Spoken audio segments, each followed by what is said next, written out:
Ndugu zangu, tuendelee kujivukiza au sio?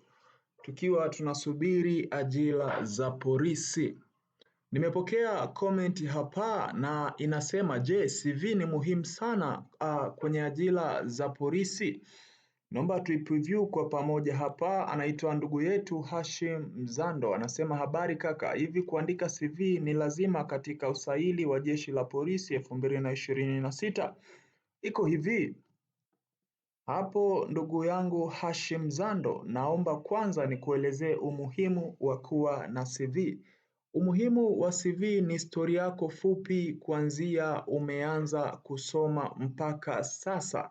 Historia yako fupi ya kazi, ya elimu na sehemu mbalimbali ambazo umepita. Kwa maana hiyo mtu akisoma CV yako anadrafti maisha yako yote ya elimu, umepita wapi, umekwenda wapi na baada ya hapa ukaenda wapi.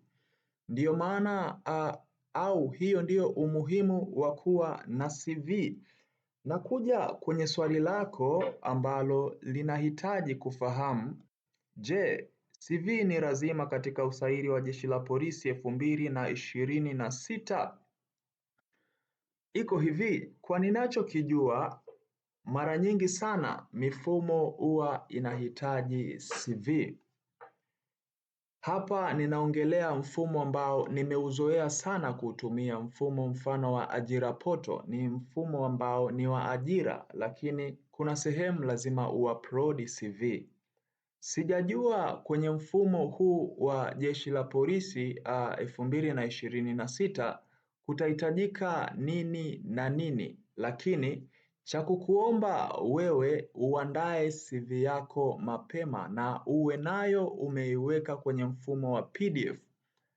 Na kuandika CV sio kazi sana, kwa hiyo ni kitu ambacho ni cha muhimu kwako wewe kuwa nacho, na ni muhimu sana maana mchongo wote wa kazi ambao utatokea, kitu cha kwanza watakachokuomba, watakwambia tunaomba ututumie CV yako na vyeti vyako. Umenielewa?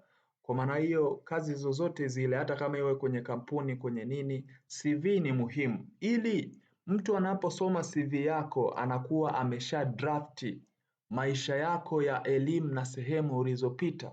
Kwa maana hiyo ndugu yangu Hashim Zando, hili sio swala la kujadiliana. Hili swala ni la lazima. Ni lazima uwe na CV. For your own good, lazima uwe na CV. Na CV yako hakikisha isizidi peji 2. Hakikisha isizidi peji 2. Hakuna mtu ana muda wa kusoma CV ndefu, sijui peji 4, peji 5, hapana. Hakikisha CV yako inakuwa short and clear. Asante kwa kuichagua Ajira Update. Chao.